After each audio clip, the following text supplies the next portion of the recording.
afternoon, everybody! Magandang hapon po sa inyong lahat. It's a beautiful, from where I'm at, super cold Saturday afternoon, pero talagang malamig ang simoy ng hangin pa rin. We want to welcome everybody sa ating mainit naman na programa, ang inyong paboritong sports tambayan tuwing Sabado ng hapon. Ladies and gentlemen, boys and girls, welcome to the Chasedown!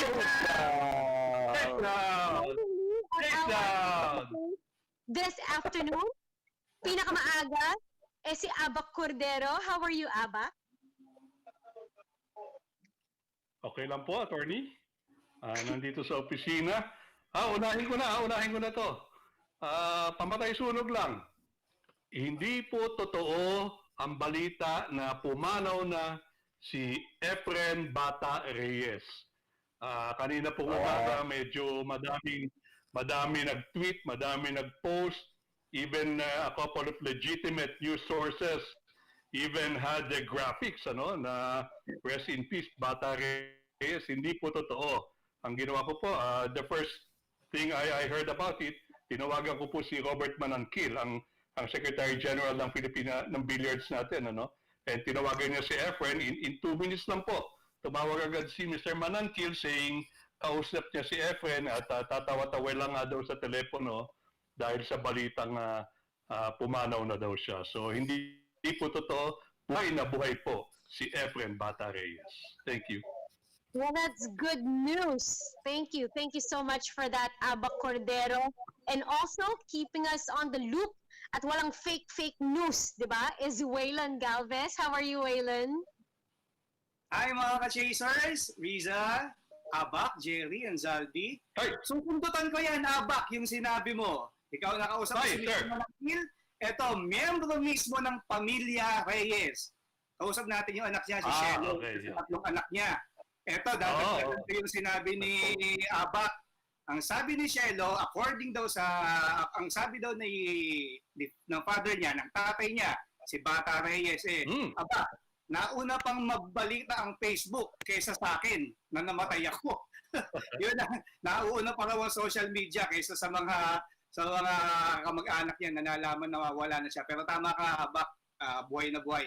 And sa mga ka-chasers natin, hindi lang yung balitang yan tungkol kay Bata Reyes ang ihahatid namin. Dahil marami pa diyang balita na idadalhin sa inyo ng The Chasedown. Riza? That's true, Waylon. And like Efren Bata Reyes, talaga namang isa sa mga pinagmamalaki nating atleta. Ngayong hapon na to, meron din tayong mga makukuhang balita sa mga pwede naman nating maging future national team players, especially on the women's side of basketball. Jerry Ramos is also updated sa ating mga sports news. How are you, Jerry? Hi, Riza. Mga ka-chasers, Abak, Waylon, Saldi. Hi, sir. Dapat wala na yung mga fake news na yan. Dapat pagmamahal ang ating isinasadiwa. Dahil 29 days na lang at Valentine's na. 29 days na lang. Ayun! Diba? Kaya dapat puro pagmamahal ang ating ipakita at ipadama na siya natin gagawin ngayong hapon dito sa ating programa. Siyempre pa sa mundo ng palakasan. Riza? Siyempre kung tibok ng puso ang pag-uusapan. Lagi tumitibok for sports news, di ba? Lagi tayong in love when it comes to sports balita. At lagi naman siyempre in love din is Zaldi Perez. Zaldi. Okay. Hi, how are you, mga ka-chasers? Riza, Abak, Waylon, and Jerry. Hi, sir. At siyempre, alam mo, yung mga nababalita, sinasabi nila yan marami nagsasabi, mga nababalitang namatay, lalong nagtatagal ang buhay. Yan. Kaya dito, yung mga, si Dolphy nga, nabalita pa nga, inihanda na nga yung kanyang kabaong. Pero natagalan na, bago niya nagamit. Pero talagang gano'n ang buhay, lahat ay may katapusan. Pero dito sa The Chasedown, ngayong hapon na ito, wala pong katapusan ang impormasyon at mga sports balita na ibibigay namin sa inyo. Kaya kumantabay po, huwag po kayong aalis sa loob ng 2 oras na mula alas 2 hanggang alas 4 ng hapon. Dito lamang po kayo sa The Chasedown. All right, so let's start off with our extra hot headlines that have been, of course, making the waves over the different social media publications, news outfits in the past week. Ito po ang ating mga nagbabagang headlines. Waylon. Yes, ito, unahin natin, Riza, no? Ito, James Harden. Aba, lumipat na, finally. Aba. Wish na, nag-grant na. Laka James de Los Santos. Hindi, James Harden, Brooklyn Nets. Brooklyn Nets na, kasama na ni KD. Kasama na ni Kyrie Irving na nawawala. Basta James o JK. Okay, pero sa akin. Okay. No, itong pera firma, nakuha ang top pick for the 3rd straight year. Ang ibig sabihin po nito, Aba. palaging kulelan ang pera firma. Sabi din naman. Grabe naman Place yun. lang. Ito, si El Presidente Ramon Fernandez, hinirang na chef de mission para sa 31st Southeast Asian Games. Aba. Ito naman. Best player of the conference, most outstanding rookie, most improved player, at iba pang awards. Malalaman natin sa PBA Special Awards Night bukas. Announce ba natin yung mga panalo? Yeah, yun na. Pwede na din. Wala galit Okay, ito eh. okay. So lahat ng Okay. yan po ay ating pag-uusapan ngayong hapon. At bukod dyan, meron tayong mga espesyal na bisita joining us this afternoon all the way from New York City dahil abalang-abala siya sa pagre-recruit Wow! for our Gilas women's basketball team is of course their very hard-working head coach, Coach Pat Aquino, will be joining us this afternoon. Makikibalita tayo sa kanya. Also, joining the Chasedown ngayong hapon is Chief of Staff of PSC Chairman Butch Ramirez, Mr. Marc Velasco will be joining the show. So marami rin siyang ikukwento sa atin at marami pang iba. So wag po kayong aalis dahil buong hapon nga po tayo magkasama sa masarap na sports kwentuhan. For those that are watching us via Facebook live stream, welcome. And we hope that you guys can join the discussion. Mag-chat lang po kayo para mamaya, bukod sa inyong mga questions, ay mabati rin namin kayo. And we also want to say hello to our viewers that are watching us via Signal Play app at syempre yung mga nanonood sa atin via PBA Rush. But let's start off with our sports stories.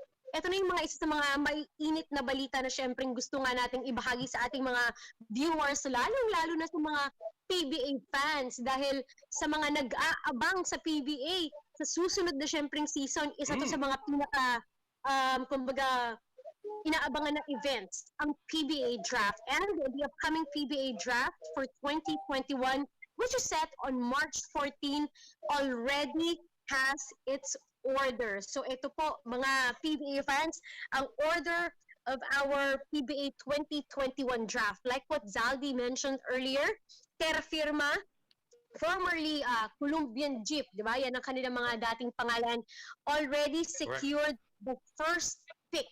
So, ito nga yung pangatlong taon that they actually have the first pick in the PBA draft. If you would remember, last year they were able to pick Roosevelt Adams. Previously, before that, they had CJ Perez. And if I'm not mistaken, the draft before CJ Perez was the very interesting exchange of picks between, of course, San Miguel and Colombian back then that, of course, figured Christian Stan Hardinger going to the San Miguel Beermen. So after Terra Firma, which picks a number 1 in the 2021 PBA draft, ang susunod po, ang number 2 pick will go to Northport Batang Pier.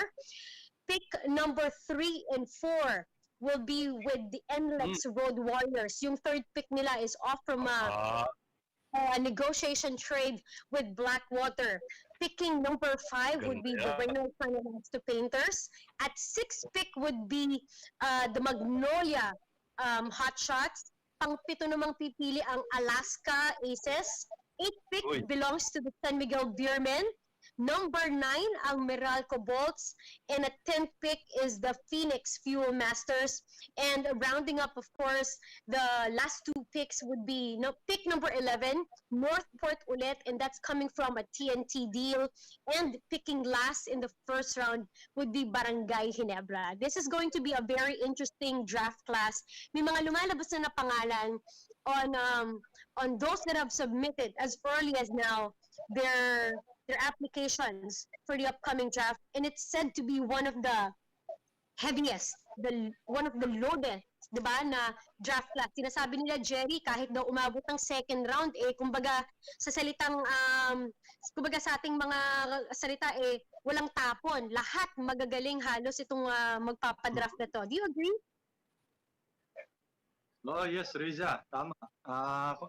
Kumbaga sa Mahjong, wala kang tapon dyan. Wala kang itatapon. Oo, paningin. Pero ano muna, kailangan lilinisin pa kasi yung mga listahan na yan.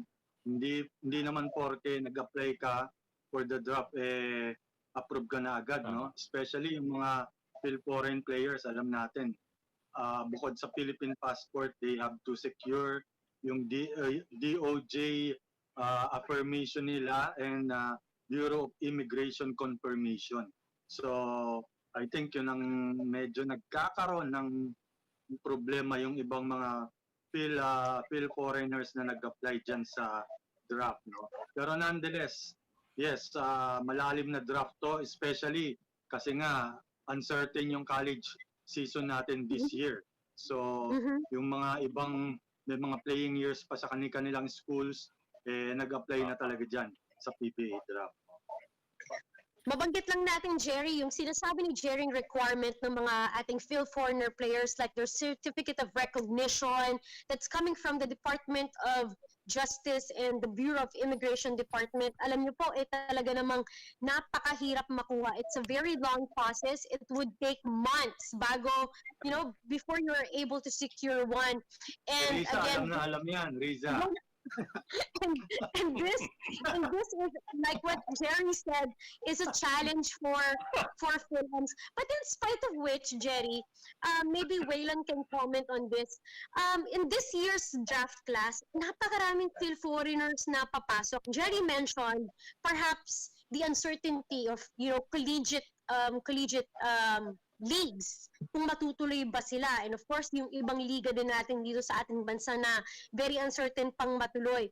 Pero what does it bring to the league na marami tayong mga foreigners na papasok ngayong season na to, if ever? Actually, I agree dun sa sinabi kanina ni Jerry na lilinisin pa yan. No? Actually, they have until January 27, if I'm not mistaken, kung sa yung deadline yun, no, for the draft applicants para mag-submit. Pero yung locals, yung homegrown talents na meron tayo, medyo yan kumbaga medyo sabi mo nga kanina, malalim, walang tapon dahil yung mga nasa NCAA and UAAP, medyo tinitignan natin kung sino yung papasok dahil walang UAAP this season, this year. And hindi natin alam kung magkakaroon din sa 2021. Yung NCAA din, gano'n. So tignan natin kung sino pa yung mga pwedeng pumasok or maghabol sa deadline by 27. Kasi for now, medyo yung mga, kumbaga, sabi mo, walang tapon, pero meron pa talagang yung mga inaantay . Siguro yung mga superstars ng NCAA and UAAP, antay natin kung hahabol sila. Merong isa dyan, Andre Paras. Who knows, baka humabol yung kapatid. Kobe Paras, di ba? Hindi natin alam kung mag-a-apply, di ba? Kung hahabol sa deadline ng 27. So, ito lang siguro, marami pang pwedeng mangyari in 2 weeks kung sino yung mga hahabol. True. And actually, to be just factual about it, even before the actual draft happens, on the day itself, napakarami pang pwedeng mangyari. Terra Firma has, the top pick for this year, and just like the previous years, sila nga yung may opportunity to pick first. If you're in the position of Coach John Cardel, Sino sa tingin mo so far sa mga nag-apply ang pwedeng maging lumabas na number 1 pick? Or perhaps anybody that's, already nagpaparamdam na mag-a-apply sa draft na pwedeng mag number 1 this year? Saan bang draft ito? PBA pa rin. PBA ba yan? Oh. Alam ko. Hindi. Kasi merong problema dun sa mga manggagaling sa Amerika because of the travel restrictions, ano? And parang hindi nila maasikaso itong recognition that they need from the Bureau of Immigration and the Department of Justice, ano? Nasabi niya ng player agent na si Charlie D that they are fearing that the travel restrictions might stand in the way itong pagdating o pag-asikaso nila Jason Brickham, nila Jeremiah Gray, nila Brandon Ganuelas Roser, hindi ba? But not until they are cleared can Terra Firma really plan on whom to get. Pero nasabi naman ni Coach John Edel Cardell that we will get the best talent available for their top pick. Abangan natin. We still have less than 2 weeks kung ano talaga magiging final composition nitong draft lineup natin. If you come to think of it, this year would be very different from previous years because ang ating, of course, nakaugalian sa PBA, bago ang draft, meron tayong tinatawag na PBA Combine, wherein, of course, the applicants get to showcase, di ba, their skills. And the coaches, their scouts, they would send them there para makita nila firsthand itong mga mag-a-apply sa PBA. But this year, Jerry, correct me if I'm wrong, wala pa tayong confirmation if there will be a PBA Combine. Yes, Riza, tama. Hindi pa sigurado if ever magkakaroon ng combine kasi may physical contact yan no? Maglalaro, yung iba't ibang rookies, i-distribute yan sa kada teams. Tapos syempre, susukatan sila ng height, susukatan ng talon, yung vertical leap. So, kailangan ng presence dun sa mismong venue. And alam naman natin, tumataas yung kaso ng COVID-19 uli dito sa bansa. So ang ni Commissioner Willie Marshall is tingnan muna natin by March kung bumaba na yung kaso, then doon sila magde-decide kung magkakaroon ng rookie draft combine this year. If wala, I think may mga videos na lang silang i-required na isasubmit ng mga applicants sa PBA. Right.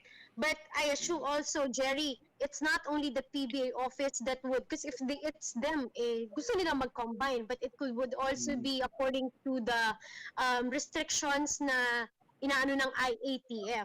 Zaldi, what do you think? In the absence of a draft combine, paano kaya itong mga teams, based on videos lamang ang makikita nila sa kanilang mga potential na mga pipiliing manlalaro? And also, it would have a certain effect also on some players na perhaps hindi masyadong kilala. You know, we've seen players who are like that, pero sa draft combine bilang nagpapakita ng Gilas. You know, it's a different scenario for both ends. Medyo kahirapan nga ngayon, pero tandaan natin na Risa, yung mga hopefuls na yan na sinasabi, katulad yan, ang sinasabi, pero ito, subject for ano po to, lilinisin, katulad nga ano sinabi ni Jerry, yung rookie hopefuls na gustong sumama sa draft, all in all, parang 42 sila lahat. Tapos, so far, ang mga aspirants naman doon sa mga Phil-Am ay 12. Kung tutusin natin, dahil medyo malayo pa ito, alam naman natin na bawat team, mayroong mga scouts yan. At kung wala man yung sinasabi natin na yung pinag-uusapan natin na maaaring pagpadala na lang ng video, siguro they will go to their credentials. Like for example, itong si Monson, itong 3x3 player, yung Philippine number 1 natin, si Joso Monson. Ang ganda ng credential nito. Ito yung height nito 6'4", galing ng Cal State sa LA, at saka meron siyang 35.0 points per game, 10.0 sa rebounds, at saka 4.2 assist. Ito yung narehistro niya doon sa PBA D-League, nitong 2019. At ito, kung talagang hindi magkakaproblema sa dokumento, itong si Joshua Monson, ay nasisigurado ko na ito na yung magiging number 1 pick. Yan. Aside from, sa tingin ko, kasi depende ito doon sa ganda ng kanyang credentials, hindi ba? At saka ilan pa yung mga nabanggit dyan na magaganda din ang credential, katulad yung mga Phil-Am na sila Jason Brickman. Yeah, sila Jeremiah Gray, nabanggit na ito ni Abak. Yeah. Si Brandon Ganuelos-Roser. Itong 3XA stalwarts din si Frankie Johnson at saka si Troy Wright. Yan. Tingin ko yung mga Phil-Am na yan, pag nakuha nila yung mga credentials, pag-agawa niya. Pero I think si Monson will go to Terra Firma. Interesting. Now, what's also interesting, gentlemen, this year, katulad ng PBA Awards Night, our usual Leo Awards, kung saan, it's a big festivity.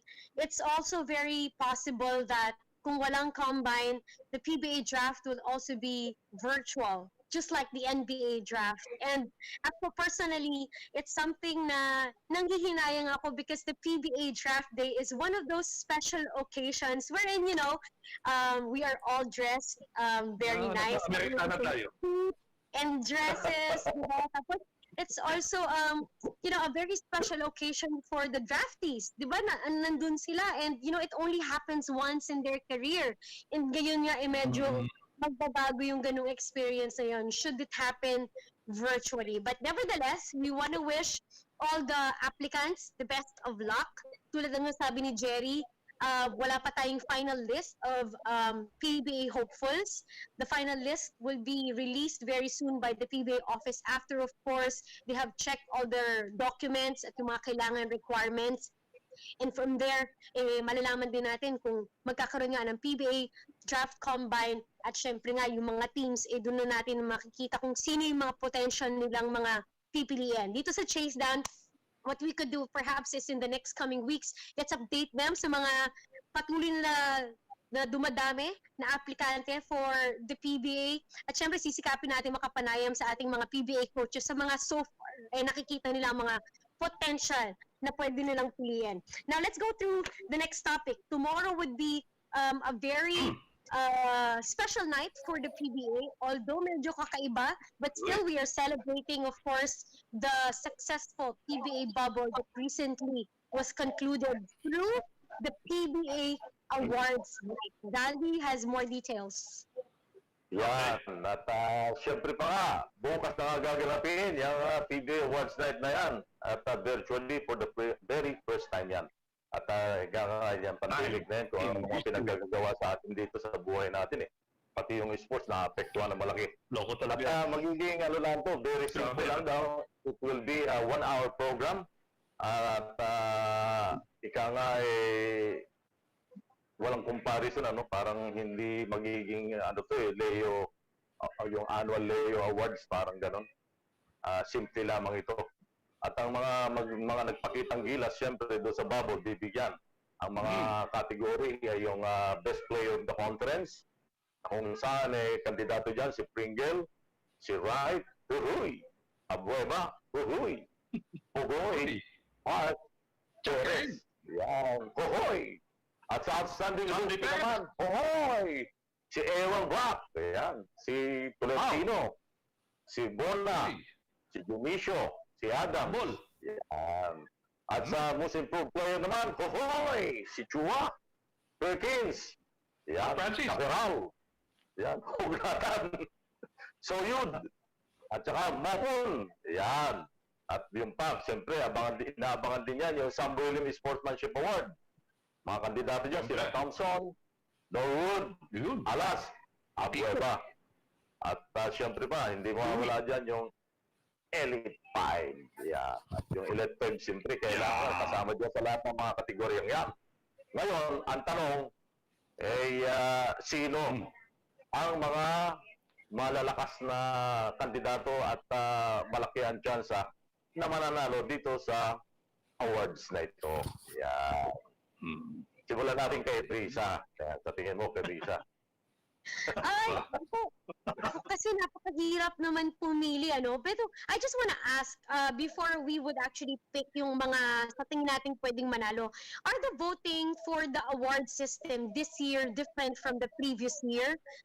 Jerry being president of the PBA press corps dati kasi meron tayong tinatawag, di ba, may ballot na may media votes, may PBA commissioner office vote, at may players votes. This year ba is the criteria different? Same pa rin, Riz. 40% statistics, 30% media votes, 30% players votes, and 10% sa, tama ba? 10% sa commissioner's office. So, basically, same pa rin yung proseso. Walang I pinagbago. see.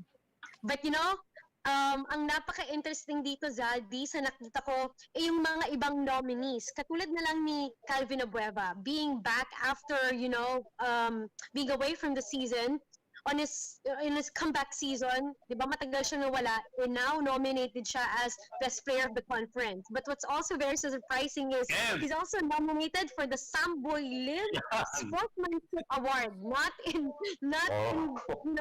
in my wildest dream. Although Calvin Abueva is here, I never thought Calvin Abueva would be a player that would receive some award like that. We've seen him receive, of course, other awards, and he's very well deserving. Pero talagang nakikita natin kasi this season, yung napakalaking pagbabago ni Calvin Abueva. And, this proves to all of us na posible talagang mangyari yung mga pagbabagong yan. And, regardless sa kung makuha niya yung award na yun or not, for him to be just nominated in that category is already a win for me for Calvin Abueva. Okay. Ikaw naman pare Unon. Ano ang silip mo dito? Ano ang silip mo? Ano ang hirap Ang hirap ngayon. Tama ka, Rizaldi, no? And I agree with Lisa na kasi we only had one conference with the PBA restart, with the PBA bubble. Pero alam niyo mga ka-chasers, bukod binanggit ni Riza na sportsmanship, nandun si paring Calvin natin. Pero ako, curious ako dun sa outstanding rookie, no? Kasi once in a lifetime ito na kumbaga sa PBA player, minsan ka lang mananalo nito. And minsan lang. Because of the pandemic, nagkaroon lang tayo ng one conference. Ang tawag na ngayon outstanding rookie. Pero nevertheless, even with the one conference, pinakita naman ng mga kandidato natin na kung paano sila nag-perform, kung paano sila naging effective doon sa mga teams nila. Of course, we have Aaron Black of Meralco, si Arvin Tolentino of Ginebra, Bartley Ibonia ng Alaska, Adams, of course. Nag-guess natin yun. Yung team sila nawala sa playoffs. Pero it's gonna be an interesting race for the outstanding rookie. Sayang nga lang, wala na year pa rin Zaldi. Ako, doon ako nag-aabang rookie. Kasi Risa, I think medyo iwanan muna siguro natin yung topic na ito dahil I understand yung ating guest si Aquino mukhang nasa linya na. Kaya balikan na lang siguro natin to, ano? Alam mo, si Coach Pat talaga, laging early, di ba? Pag sinabi mong ang call time, ganitong oras, baka 1 hour before, ready na siya. So again, para sa mga PBA fans, huwag kayong mag-alala, maya-maya, we'll go back or we're going to circle back to that discussion on, of course, the PBA Awards night that is set to happen tomorrow. So make sure na nakatutok po kayo dito sa amin, syempre, sa Signal. I'm not sure, but I think we're going to take a very quick break first. Yes? We're going to take a quick break first. Pagbalik natin, we are going to be joined by Miss Filipinas. Yeah? Hindi na? We're going straight. Okay. That's better. Kasi wag natin siyang pag-antayin. Ladies and gentlemen, we want to bring into the show, again, a good friend of ours. I say a good friend of ours kasi tuwing kakailanganin naman natin ang kanyang insights, he's, very generous with this time. And he happens to be, of course, the head coach for the NU Lady Bulldogs. Historic run he's had with the Lady Bulldogs. They are a 6-time UAAP champion. Bukod dyan, syempre, he's a SEA Game gold medalist twice, and he is the dedicated and most hardworking Gilas Pilipinas women's basketball head coach. Talagang sinusulong ang women's basketball sa ating bansa. We have with us Coach Pat Aquino. How are you, Coach Pat? Welcome back. Happy New Year. Happy New Year, guys. Thank you for having me here now. I mean, I'm so happy na I could be with you guys today. Sa lahat ng mga nanonood or being on here online, kumusta po kayo lahat yan? Coach Pat, tama po ba? Nasa New York po kayo as we speak right now. Anong oras na po ba dyan? It's Mas baka New York Cubao yan, ha? no. I'm 11. right now. 11 o'clock. Coach Pat, sorry, anong oras po? 1:30 in the morning. 1:30 in the morning. Kapag makaraw dyan, Coach. New York nga pala yan. Hindi nga pala California. New York.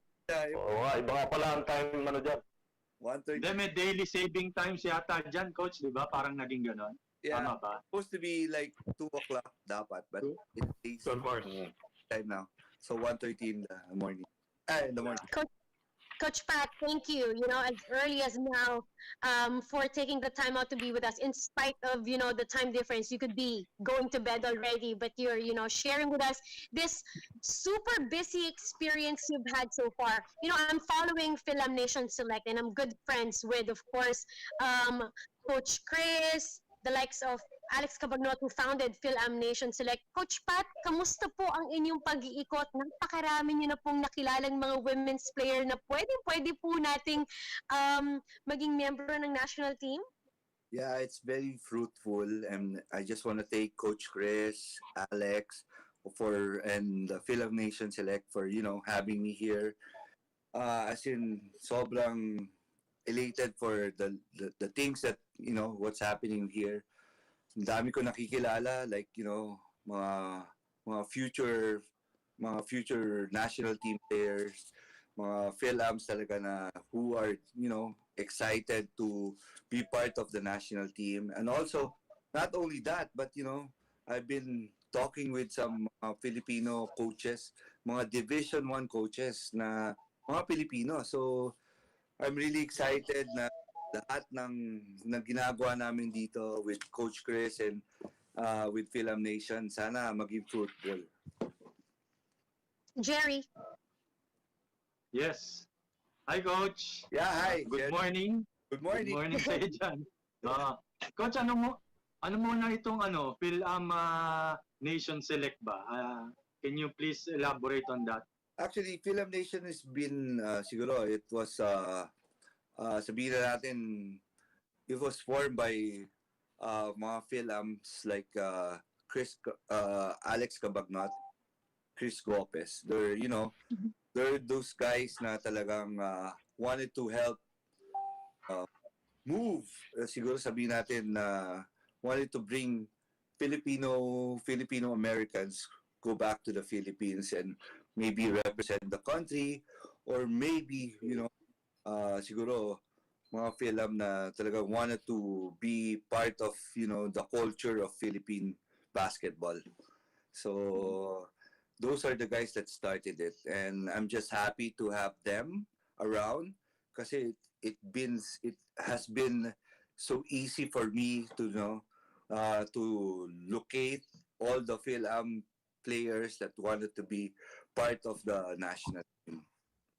Jerry, may dagdag ko lang doon sa sinabi ni Coach Pat. Fil-Am Nation Select kasi is like a community, based of course abroad, kung saan yung mga Phil-American or Phil-Foreigner players natin now has a platform kung saan pwede silang mag-share ng kanilang their skills can be showcased through, of course, the different activities that are organized by Fil-Am Nation Select. That's headed by Chris Gopez, which happens to be the cousin of Alex Cabagnot. Yes. And, hindi na lang sila restricted to Americans, Filipino Americans, but they've also branched out to other countries. And now, ito ngang women's basketball, napakarami na ring na-generate na attention. Coach Pat, nakita ko yung camp. That's a camp that's organized by Fil-Am Nation Select. Coach Pat, how big of a deal is napakalaking bagay na alam na itong mga players na to na meron tayong mga camps na ganito, and ang ganda ng turnout, napakarami pong pumunta.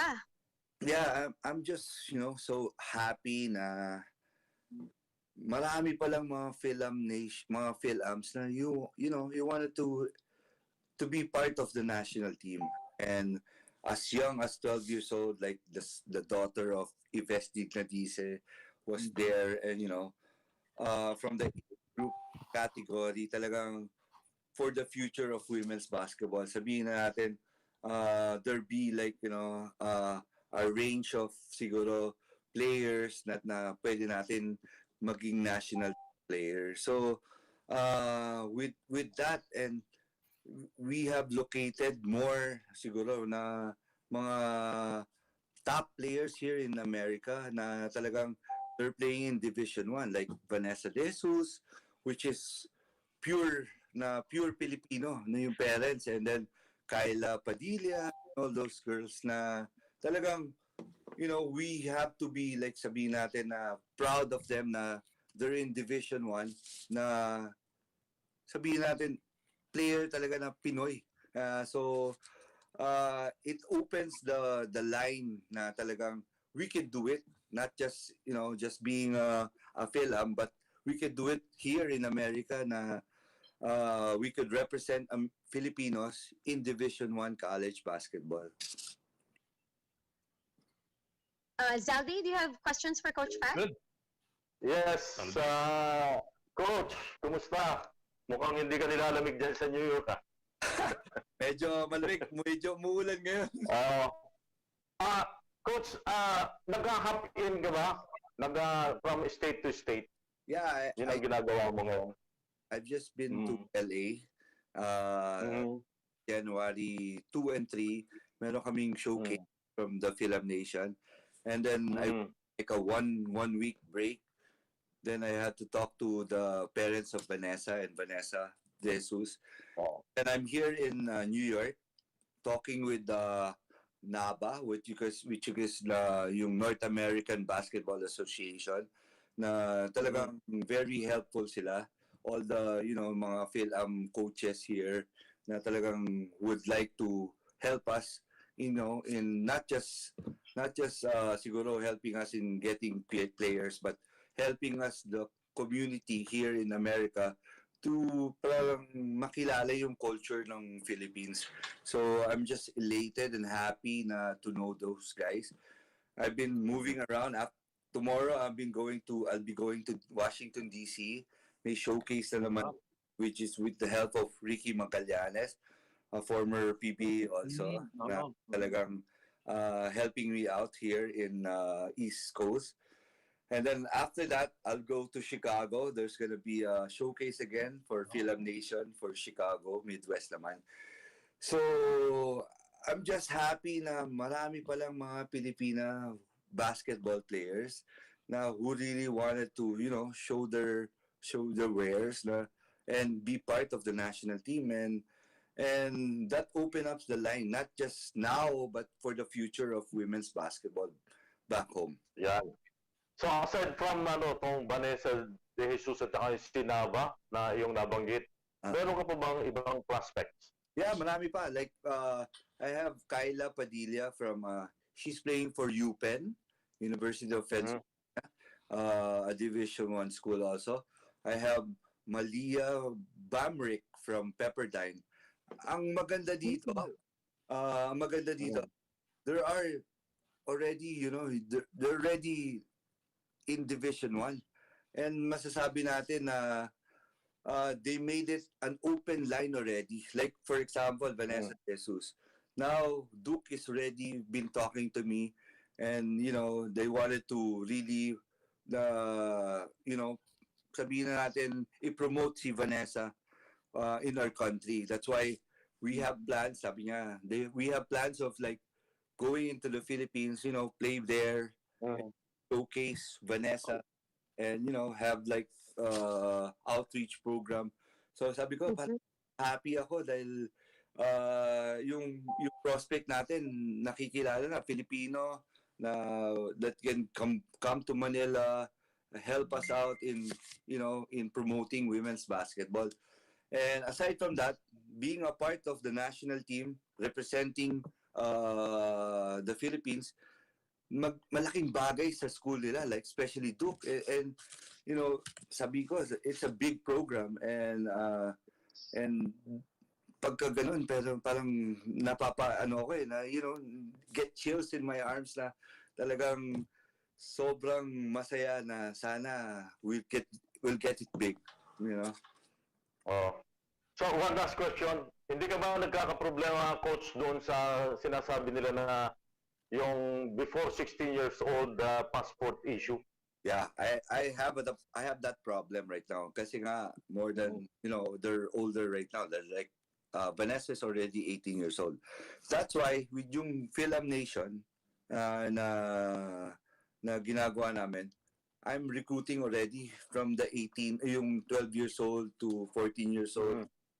Just puro information with the kids.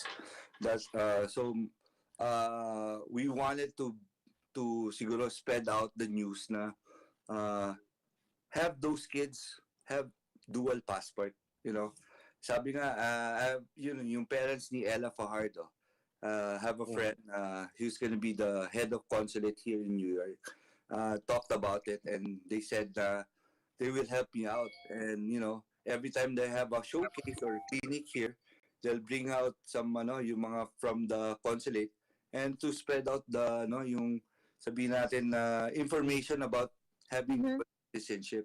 Sabi nga, we're really promoting not really basketball itself, but the culture going back to the Philippines. Yun yung natin. Kasi napapansin natin ngayon, yung mga Phil-American, they don't know the culture of the Philippines. They sabi nila, it's just basketball. Kayang-kaya ko yan. But when they come to the Philippines, they don't know anything about Philippines. So, this is the information that we're trying to reach out to them na we should know where the roots came from, what they have done. Why are they here in America? Because of their grandparents or their parents na ito yung pinaghirapan nila. Kung wala to, they won't be here. So if they were back in the Philippines, maybe they're in the slums or whatever. So sabi nga namin, yung information na yung culture natin na mabalik natin dito sa mga Pilipino dito, ng mga Phil-American, like yung magsabi lang ng magandang umaga po, kamusta po, yung mga ganun ba, na ma-realize sila na talagang meron silang Filipino heritage. So we want that to happen, not just playing basketball. So sana maging productive yung ginagawa namin dito, like with the help of Fil-Am Nation and other mga basketball association, mga Filipino association here in America. Okay, thank you, Risa. Laking bagay no, Coach Pat, kasi dati ang nagiging problema po, hindi na natin syempre naging bagong kwento. May mga talent tayo pero hindi kasi aware yung mga magulang previously na pwede pala nilang mapaglaro sana yung mga anak nila sa national team. Hindi sila nakakakuha ng mga papers in time. But now, inako-correct na natin yan. Abak perhaps would have a question also. Yes, Riza. Yes, Coach. Alam niyo, nakakapagod yung ginagawa ni Coach na yan, Hindi biro yan, hopping from one state to another.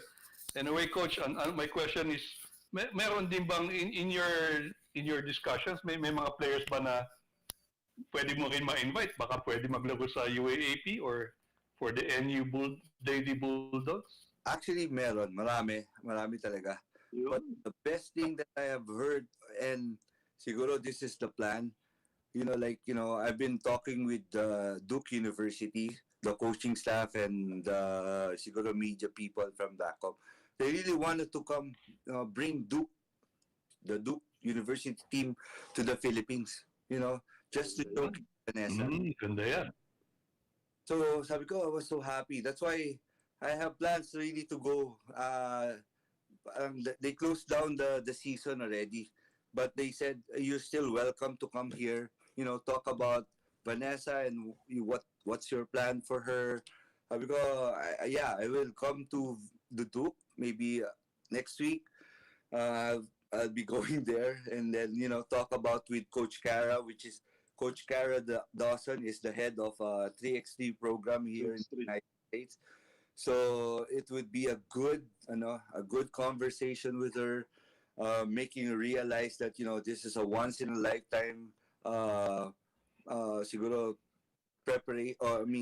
participation of Vanessa to the team, for the national team, and making it realize na it will be helpful not only for the Philippine basketball but for Duke University, that they have some national team players also. So it would be a good thing that sabihin ko sana na papuntahin natin yung Duke. I'm inviting them to go to the Philippines, have an outreach program, that's what they want, and then have a mini tournament. And it will be big for women's basketball when we have that. Yes, Coach.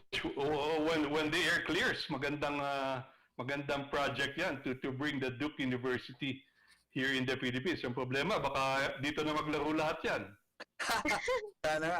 Not only Duke, I'm happy to have known mga Filipino Division 1 coaches like Coach Camacho from Long Beach State, and then 2 more coaches from Pepperdine, and they're all Filipino coaches. That sabi ko nga, why not bring all the coaches? Me coming here to the States and having clinics to other big time coaches, but pwede pala natin kunin yung mga coaches from other Division 1 to bring them back home and sila na yung magturo. It would be great for us. And it just open up all the lines and communication na talagang pwede maraming makakatulong sa atin. And it just open up now na nare-realize ko na meron palang mga ganitong mga coaches na makakatulong sa atin. Okay, Coach Pat, we really appreciate your efforts. Pagdating mo sa Washington, Coach, ingat ka. It's not the place to be in right now. Kasi baka may mga protesta daw na nagbabadya dahil inauguration ni President-elect Joe Biden. Waylan is back with us. Waylan. Coach Pat! Yes! Idol! Coach Pat, ikaw naman, masyado ka. Duke lang naman yun eh. Ikaw, 6-time champion ka ng NU eh. Ano mo kami eh. Di pa Undefeated ba? Undefeated. Coach, Idol, ito, curious lang ako. Yeah. Right now, while we appreciate yung madami tayong nakikitang Fil-Ams or Fil-Forens with the Fil-Am Nation, yung programa nga, pero paano naman kaya yung local players natin? Paano natin i-combine kung ganun kadami? Then we have the local homegrown talents. Paano kaya natin i-combine yung for the national team? Well, it's a good problem actually. We have talents. Correct. Na they have never heard or they have never seen. I think all the talents back home can compete with other film here in America. Hindi lang natin na nasusuportahan or never been shown up with anything.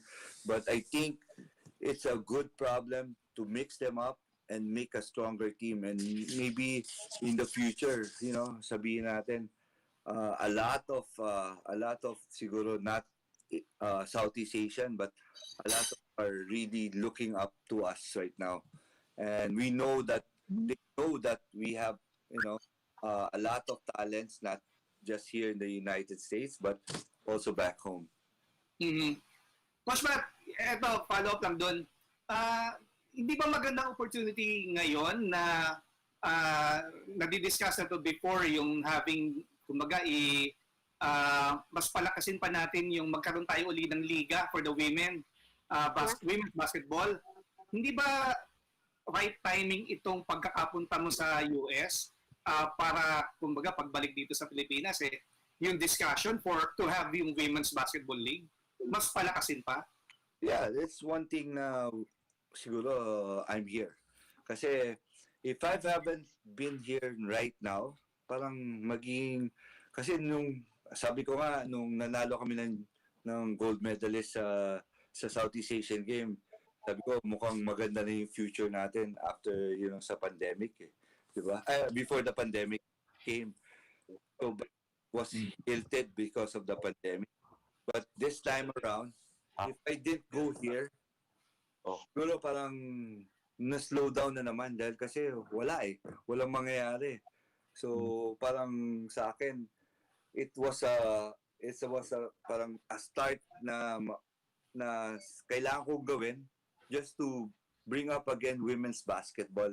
So I hope na yung ginawa ko ngayon would start something big for women's basketball in the future. Mm-hmm. All right, Coach, Idol. Salamat. Thank you. Salamat. Coach Pat, naaalala mo pa ba nung mga, the earlier days when you were, of course, coaching women's basketball, on how hard it was, for women to be actually encouraged to this kind, to play basketball because we're a basketball-loving country. But, the sad reality is, hindi pa natin ganun ka-embrace as Filipino itong mga women's players natin. Ano sa tingin mo po yung nagiging hindrance? Kasi mahilig naman ng Pilipinas, ang mga Pilipino sa basketball. Bakit po nahihirapan tayong fully i-appreciate ang mga women's basketball players natin? Wala po tayong liga. Is it because that in itself, yung absence po ng consistent na liga other than, of course, what we see in the UAAP? Yeah, sometimes it's really a problem. I mean, I don't want to be a sexist, but Filipinos are more, if it's basketball, it's going to be men's, and if it's volleyball, it's going to be women's. But that the exposure that we have back home is that kulang. Like for example, UAAP na lang. Who will watch an 8 o'clock or a 10 o'clock in the morning game from the UAAP? So talagang walang exposure. They say that meron na kayong exposure. We have siguro sabihin natin meron kayong live games like 12 o'clock in the afternoon. But it's not, sa akin, it's not fair. Not like the men's that you have to be in front of the, yung talagang main time na 2 o'clock or 4 o'clock, diba? So, Prime time. Sabi ko nga, it's unfair. But, like, for example, if kung natuloy yung UAAP ngayon, they'll have the men's basketball and the women's volleyball lang. It's unfair. It's like, it's so bad na until now, ganun pa rin yung reality. But sabi ko nga, we have to do something else. Make it very fruitful. What makes people want to watch and make them excited and want to watch women's basketball. So I guess I have to look forward in getting mga Fil-Ams, sending more more international teams coming into the Philippines and playing that game, and making realize that women's basketball is alive in the Philippines. Coach Pat, naisingit po lang namin kasi alam natin, umikot nga po kayo. And a lot of photos online, Sean Chambers was also with you?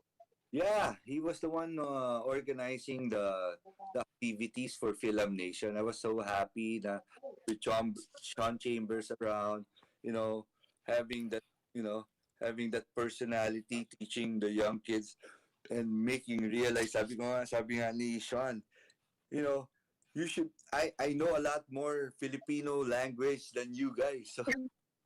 So sabi ko nga na this is the right form or right way na sabihin natin na to siguro combine all the yung culture nila, culture ng Filipino to culture ng Phil-Americans na nandito ngayon.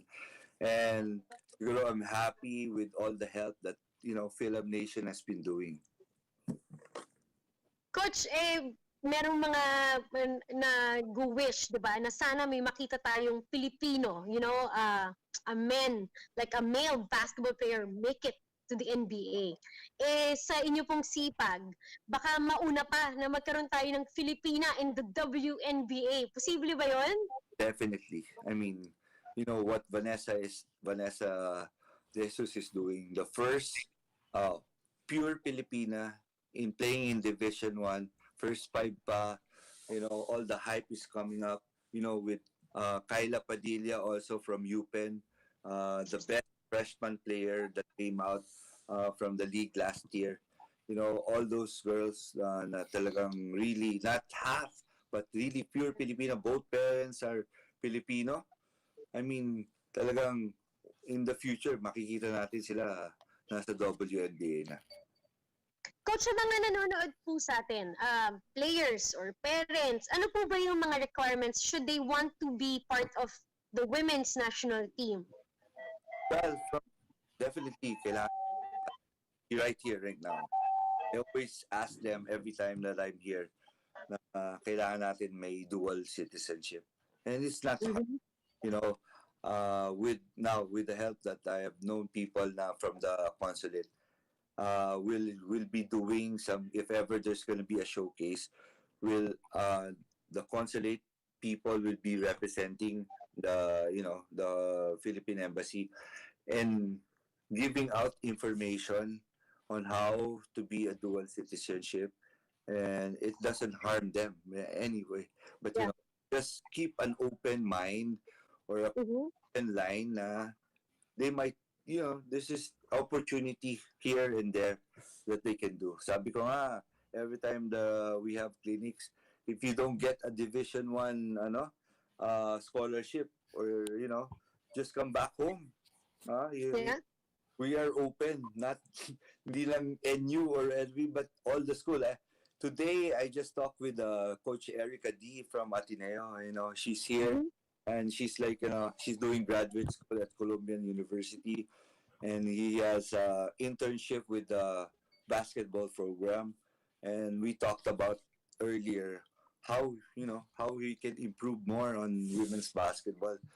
So sabi ko, I have so many plans right now. Like I wanna copycat what AAU basketball here, club teams here in America.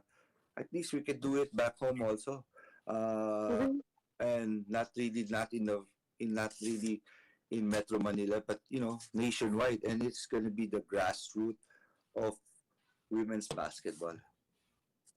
Coach, in this idea lang, may nagpapatanong po, may tryouts po ba dito po sa atin sa Pilipinas in the future? Yes, definitely. We'll have a tryouts. Actually, there's so many people been asking me. I wish that we could open up already. I was targeting March na sana everything was going to be okay with this pandemic. Hopefully, we could start by March. Actually, we're late na in preparing for, if ever, yung Southeast Asian game in November.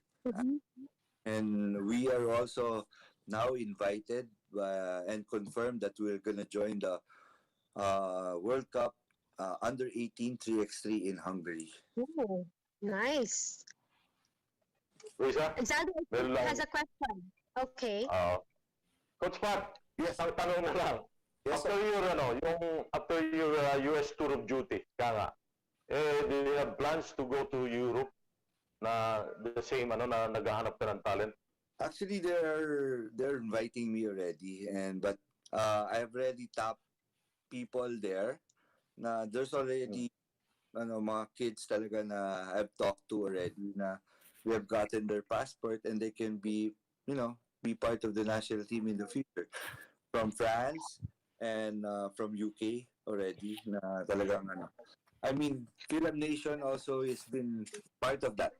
And happy to be, been siguro sabihin natin part of Fil-Am Nation na. Kasi talagang laki ng tulong nila. Yeah. Sobra. And it's, Okay, thank it's you. nice to have that kind of support, Coach Pat, kasi nga talagang they make life easier para po sa recruitment, and spreading awareness para po mapalakas natin yung national team natin. Coach Pat, ang inyo pong message para po sa mga nanonood sa atin ng mga women's basketball aspirants, whether make it to the national team or makapaglaro po sa college teams dito po sa ating bansa. Well, again, you gotta keep working hard. Every time na sinasabi na, work hard tayo, work hard. It's not just saying. You have to do it, And I'm just happy na maraming mga girls na talagang gusto na maglaro ng basketball. And hopefully, you could be part of the national, not just the national team, but be part of a school team, in the UAAP or in the LCA or other schools na have a basketball women's program. It's not just the help from the school, but for the whole country itself. Coach Pat, meron pala akong recruit kasi po yung anak ko po ngayon, 2 months. Wow. Ano po yan, tinitraining na po namin, nabilan ko na po ng basketball hoop. So, kinatulit ko sabi ko, 12 years old, pwede na pong mag-start. Pwede lang. Ano po yung mga requirements? 12 years old. So, Coach Pat, 2033, coach ka pa rin dapat para I hope. Hindi na maaari yan. Huwag mong kalimutan SEA Games, mga ganyan. Sign up natin. 12 months, pwede na. Pwede na, patayin mo na kagad. No, but Coach Pat, and just being very, hindi biro, seryoso, sa mga magulang po na nanonood sa atin, and they have children, that would perhaps want to try out, what's also your message for them? Yeah, I mean, I'm open. I mean, there are a lot of kids that's been texting me and messaging me because if everything opens up, it's a good thing that I see you guys. We're just, keep on working hard. Practice your skills, and maybe what you may be part of the national team, and not just the national team. You're not yung target na not just the national team, but school based. It's not NU also, but other schools they're open. I mean, I talked to Coach Erica because I want the UAAP to be more competitive. It's not just being NU lang palagi, but to have a competitive with other schools. And with that, the level of competition will go higher and higher, and that will be better for the national team. It will benefit everything. Coach Pat, may mga gusto po ba kayong pasalamatin o batiin before we let you go? Definitely. I want to say thank you to SBP. They've been really supportive of what I do. Sir Al Pandilio, Ryan Gregorio, Sir Shani Barrios, and of course my boss, Mr. Giseldo T, who's really backing basketball, and a lot more. Bossing. Mga parents lahat na nagsuporta sa women's basketball. Sana more to come. I mean, we need you guys. We really need you, all the mga sponsors. Sana to make it bigger for us. And syempre, Coach, yung mga katulad po Asian nila, Games na yan. Jerry, Abak, mga writers, supportahan din natin itong Sama mo kami dyan next time. awareness. Definitely, I want to say thank you to all of you. I mean, all the writers that have been, giving all support with what I'm doing right now. Sa lahat ng mga story lumalabas. You guys have been so much supportive with me. Sana tuloy-tuloy lang. Dito ka, coach. Sana yung yung ano namin yung growth namin to be bigger, not just for us to be here, but for the Philippines. Yun ang iniisip natin lagi para sa bayan. Sa Okay, susunod, Coach. kami. Yan. Yan. In behalf po of, the Filipino community, nagpapasalamat din po kami sa inyo kasi hindi nyo talaga sinusukuan itong women's basketball. We wanna also thank, of course, Fil-Am Nation Select. I'm sure nanonood sina Kuya Chris, and the rest of Fil-Am Nation Select. Bye! Thank you for all your hard work and dedication. And mabuhay po kayong lahat. Coach Pat, thank you so much for your time. Magkamustahan po tayo ulit next time. Good luck po dyan at ingat po kayo dyan sa New York and sa mga trips niyo pa pong paparating. Yes, thank you so much also for having me, and to all the televiewers. Pray for us, and sana successful lahat ng Bago ka umuwi, coach. Yeah. Bago ka umuwi, guess ka ulit. Yep. Okay. I will. Thank you. Ay, Coach, padala ko na po pala yung mga video clips nung anak ko po. Ayun ko na po. Coach, ingat Thank na you. lang. Ingat sa Cubao. Ingat sa Cubao. Dito lang ako. Thank you, Coach. Bye. Salamat po, Coach. Thank you. That was Coach Pat Aquino, Coach Patrick Aquino of the Gilas, Pilipinas women's basketball team. It's just, just to put it out there, hindi talaga naging madali yung naging, journey ng women's basketball in our country. And, the recent success that they had in the Southeast Asian Games proves na meron tayong potential mga Pilipina in this sport. So sana magtuloy-tuloy yan. And we want to thank Coach Pat for everything that he's doing all along, of course, with the support of the Samahang Basketball ng Pilipinas, like what he said, Mr. Jusel Dosi, at sa mga patrons na naniniwala sa kakayahan ng mga women's players natin. All right, we're going to take a quick break. When we come back, we still have guests at marami pa tayong magiging sports kwentuhan. Kaya wag po kayong aalis. Magbabalik po ang The Chasedown. We'll be back.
right, welcome back to the Chasedown. We had such an interesting and fruitful interview with Coach Pat Aquino. Pero sa mga kapapanood lamang, welcome. Huwag kayong mag-alala, meron pa tayong mga bisita at mga sports kwentuhan na ibibigay sa inyong lahat. But before we would move on, may mga nice po kaming batiin. Siyempre, unahin ko na, dyan sa may Tondo, Waylon, Uy! pista ng Santo Niño.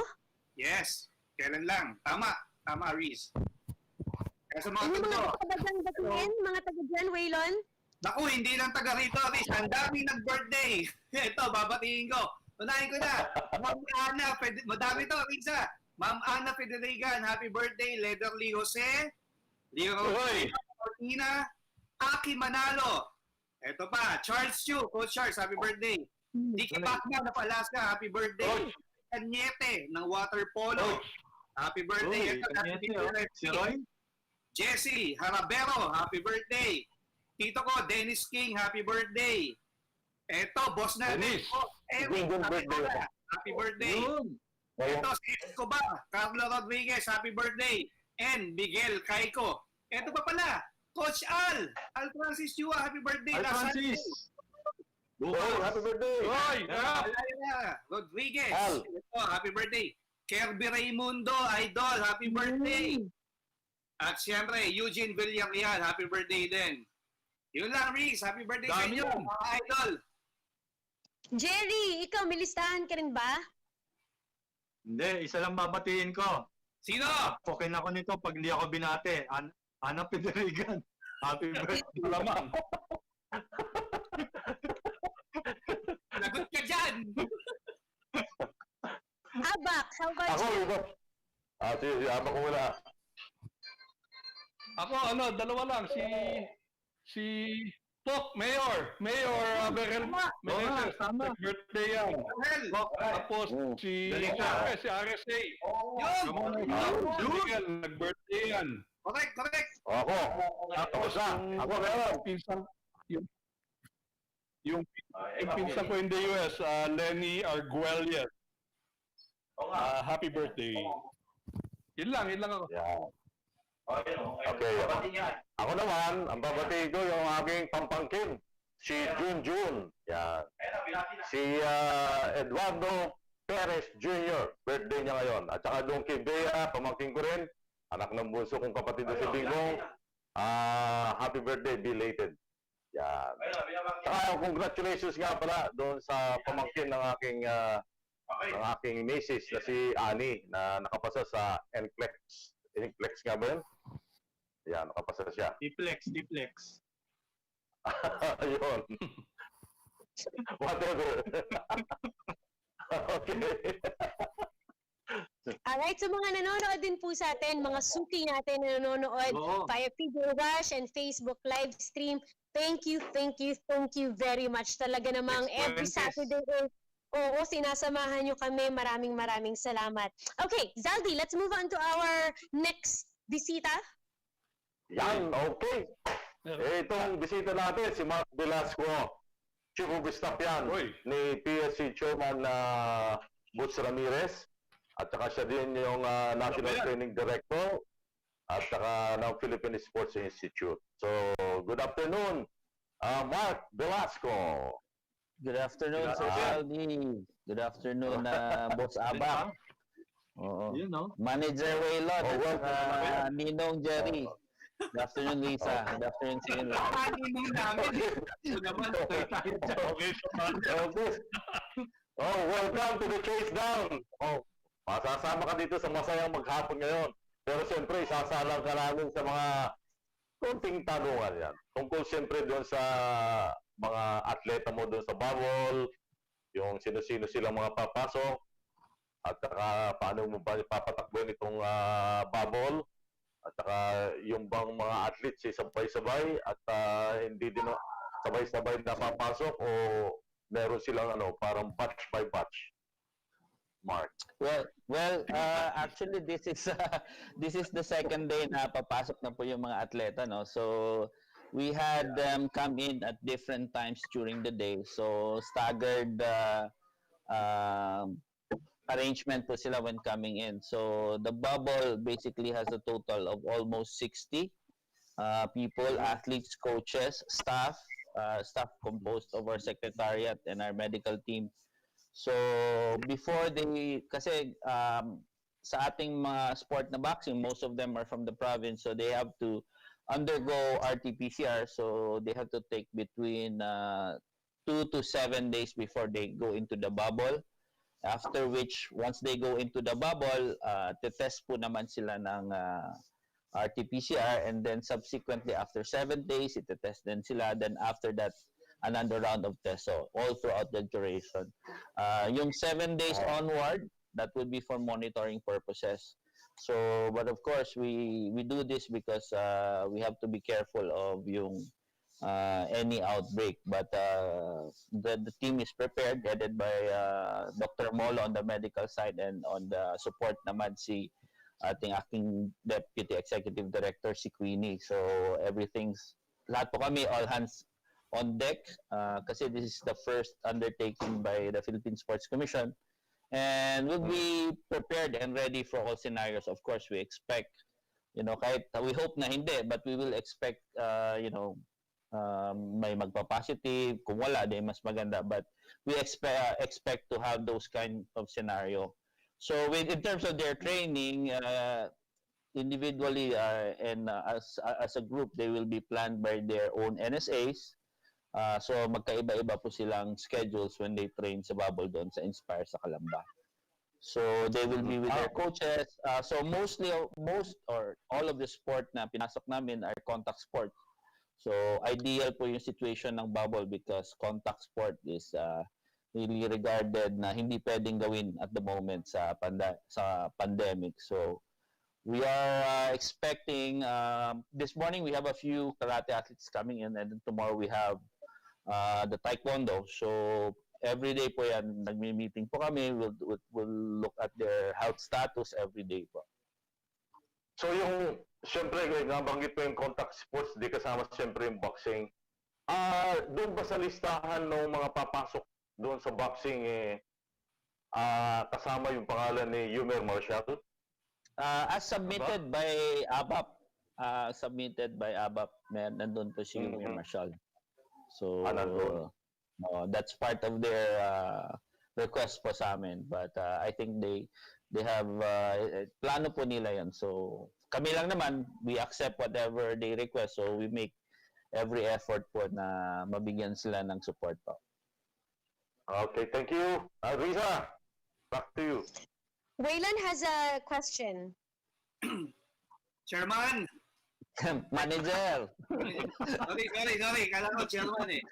Kanina, nagmumotor ka lang. Kita mo ngayon, nasa Chasedown ka na. Kasama niya kanina si Chairman kasi, Chairman Dale Evangelista. Yes, binabati natin yan. Tatundo ngayon. So, walang party. Yeah.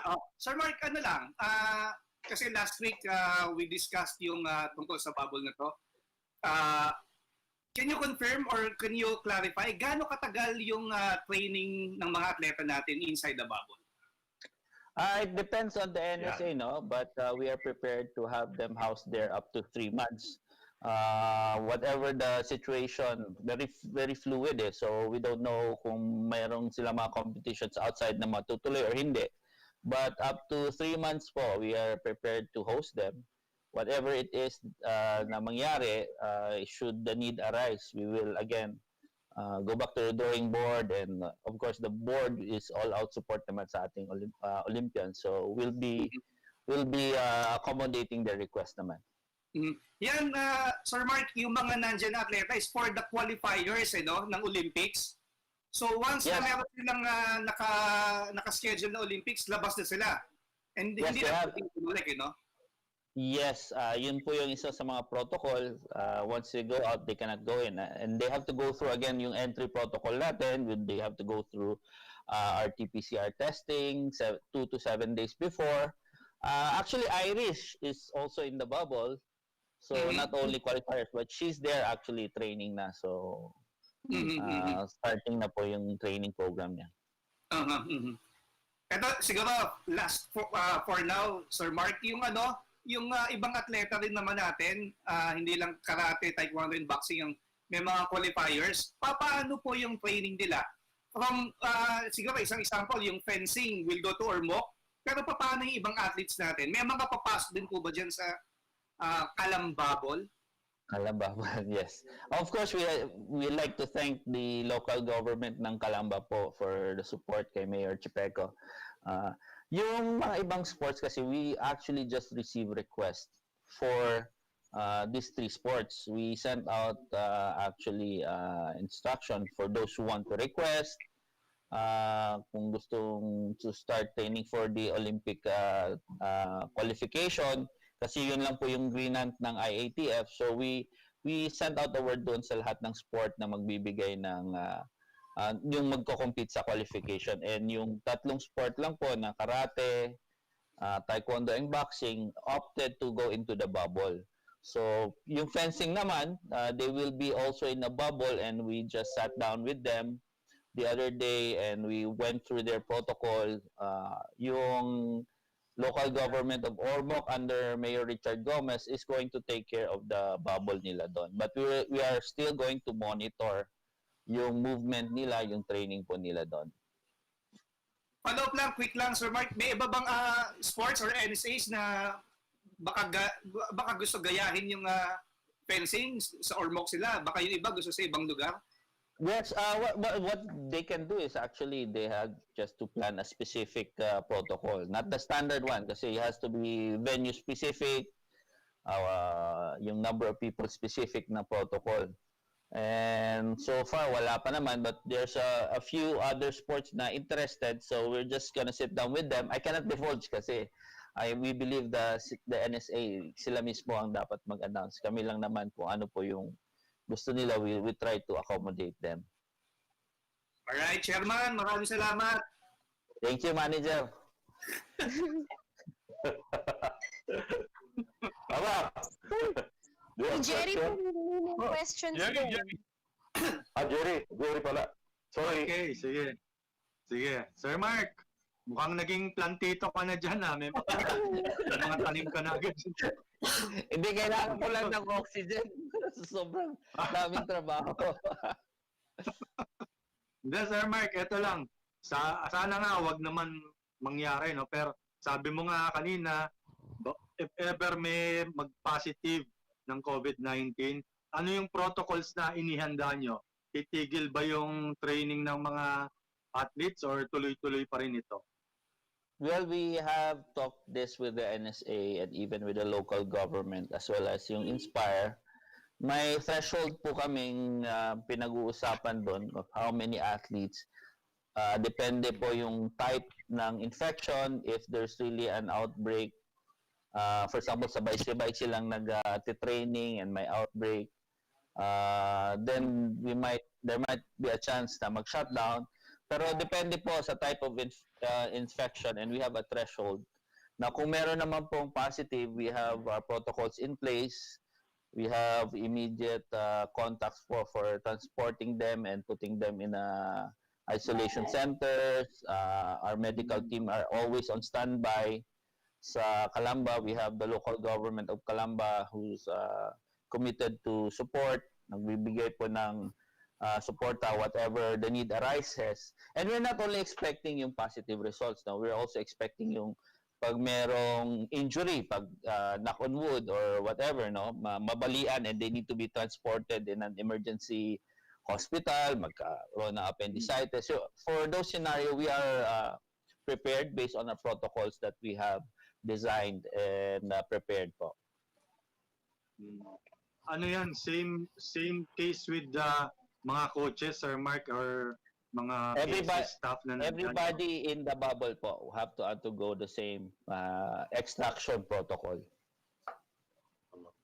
Okay, sige Sir Mark, ingat kayo dyan, ha. Salamat po. Aba, go ahead. Okay, Sir Mark, boss, manager, mayor, chairman. Nasa ultra ka ba ngayon? Ay wala, nandito ako sa Bakuran, sa bahay. Okay. Para sa hindi nakakaalam, si Sir Mark tsaka si Chairman Ramirez, matagal na nakabubble yan dahil si Chairman is the first and only PSC Chairman na tumira at nakatira hanggang ngayon dyan sa Sports Athletes Quarters. Kasama niya mga atleta 24/7. Ibang klaseng sacrifice ang ginagawa ni Chairman. And si Marc kasama dyan, 23/6 siguro si Sir Marc. Anyway, ang question ko, Sir, yung bang PBA bubble na ginanap sa Clark, tinutukan nyo ba yun? Pinag-aralan ninyo at para the same thing can apply to your own bubble in Laguna?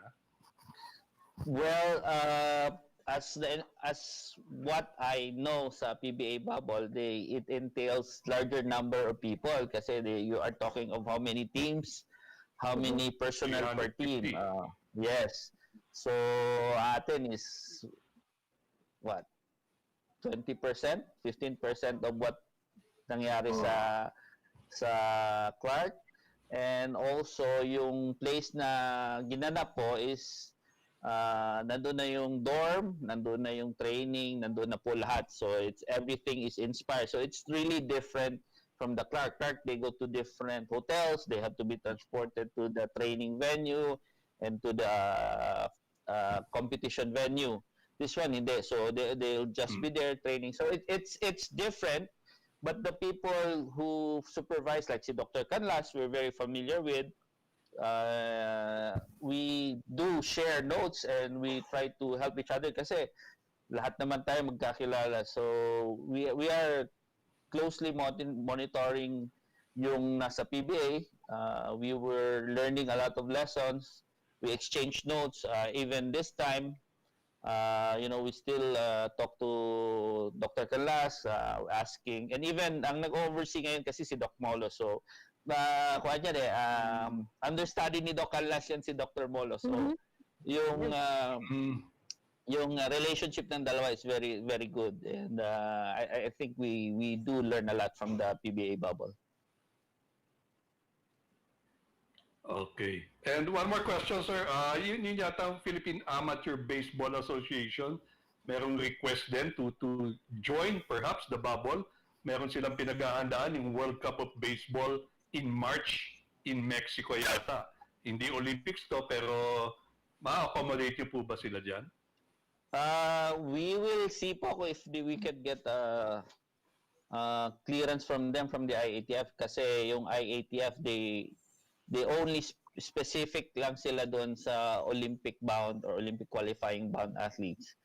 And it's a different dynamics kasi that's one team which a lot of members. So we also try to look at their protocol if they request something like that.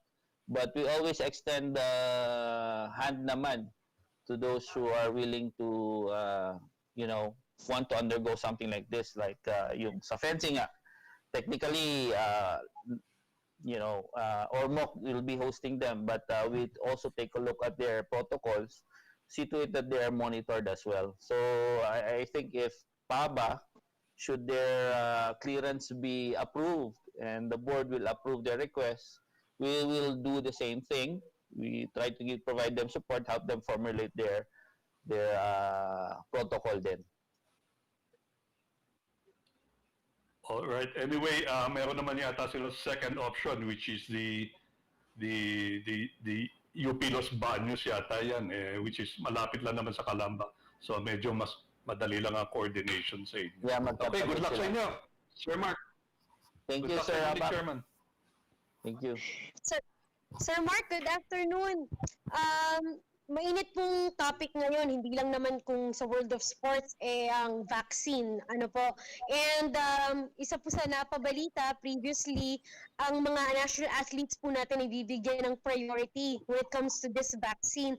Ano po ang inyong saloobin? Ano po yung nakukuha yung mga, kumbaga, insights from athletes since you have, conversations with them and you have a relationship with these athletes that we have? What are their position, their perspective when it comes to getting the vaccine? Okay. First of all, I don't think we will call it a priority. We just sent notice to the IATF if we could be given vaccine should we need to take vaccine, no? Kasi we have games coming up. But hindi namin sinasabi mauna ang atleta bago ang sa sa mas prioritize na individual. But we send our intentions that we're asking for help, no, when it comes to vaccine pag kailangan namin. Well, of course, it's a big step towards I wouldn't say freedom of movement, but I think it's a big step na ma-mitigate natin yung effects ng COVID, you know, in terms of how we can interact with one another, even with the training ng mga athletes. So some of them are excited that something like that would occur. And I would not be surprised. I'm not saying, no, I'm not confirming, or I have knowledge of this. If should the Tokyo organizers require participants, officials na magkaroon din ng vaccine before going to the Olympics, we would not be surprised if they require such thing. So I guess it would be a big step since yung mga athletes naman natin generally they're all healthy. So we're hoping na walang contraindications or walang bawal, you know, kasi I know vaccines might have contraindications on the type of conditions that person would have.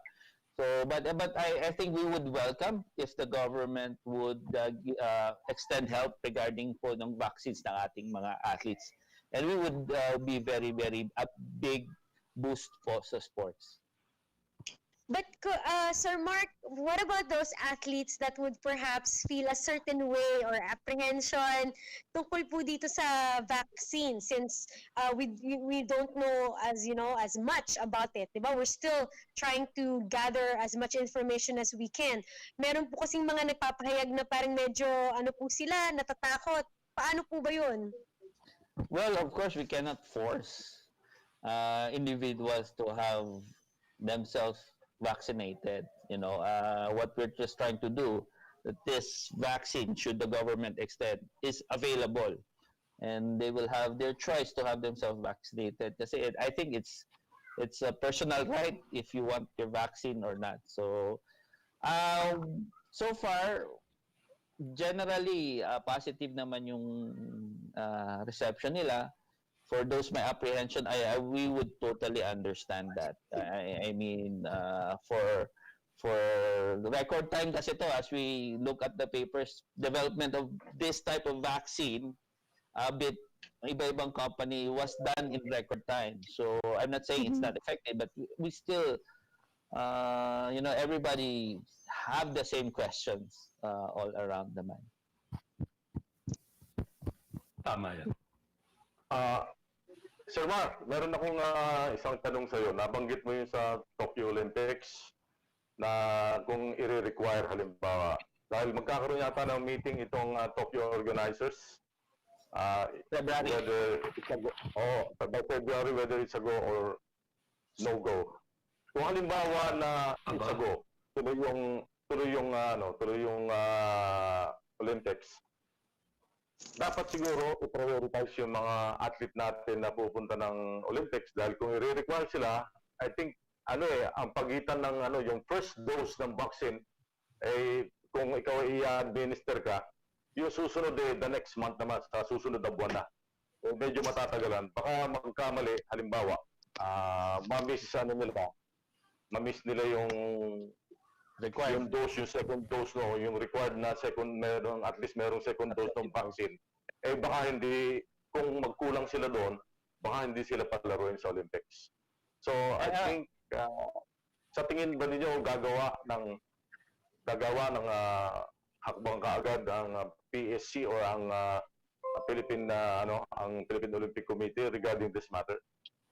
Yes, I think the PSC is very aware of that scenario, as well as yung POC. Kami naman in constant communication with the POC officials headed by Kong Bambol. And we sent yung intention namin to help us with the vaccine, and was duly received by IATF. And if that's the case, we will be doing a follow-up request and informing them na ito nga yung requirement ng Tokyo, and then but then again it's still up to the government to give us yung what we require po in terms of the vaccine. Okay, thank you. Waylon. Oh, yeah. Sir Mark, of course, this development, yung preparation ng athletes natin is for the Tokyo Olympics. Pero this year, we'll also have the Southeast Asian Games in Vietnam. Ang PSC po ba, when it comes to training, meron po bang time frame ang government, ang PSC, para umpisahan yung training ng mga atleta natin? And paano po ang mangyayari? Will it be another bubble din ba ang kino-consider?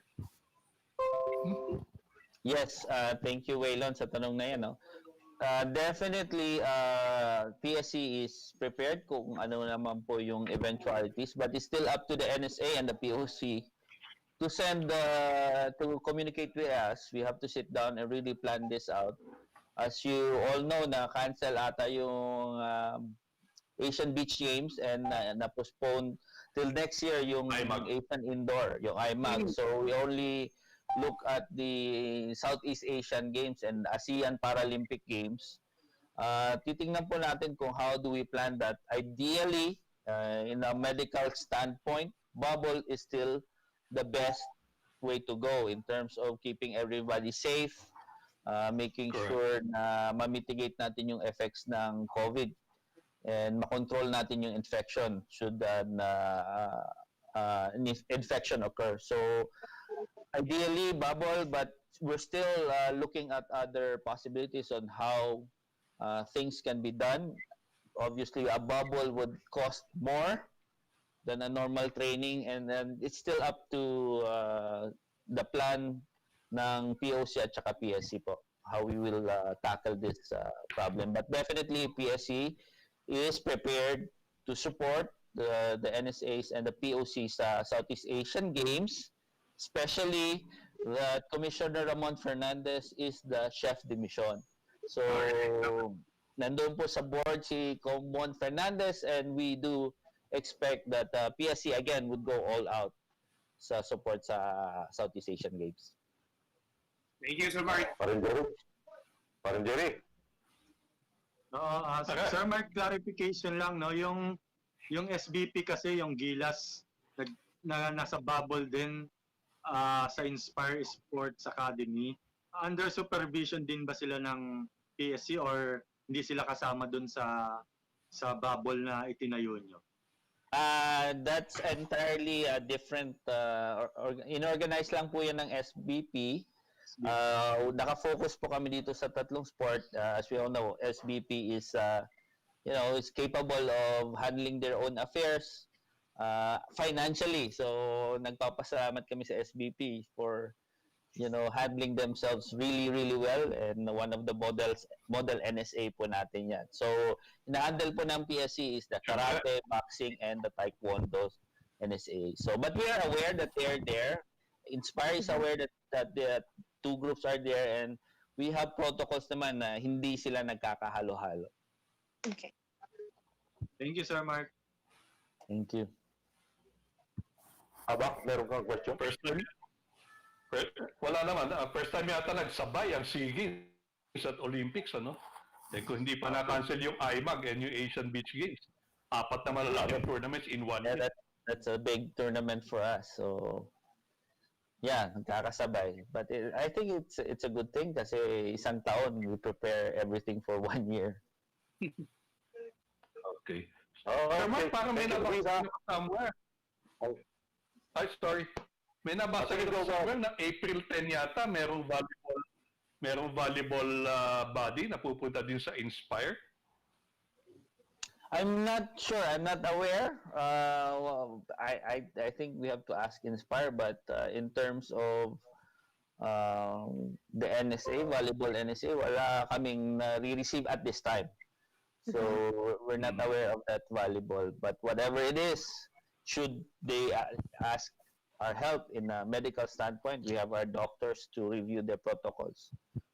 We will extend help to them.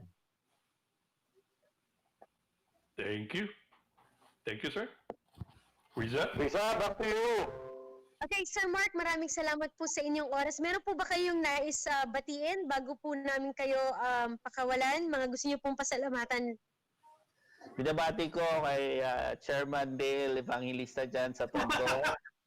Happy Fiesta. Thank you sa kape this morning.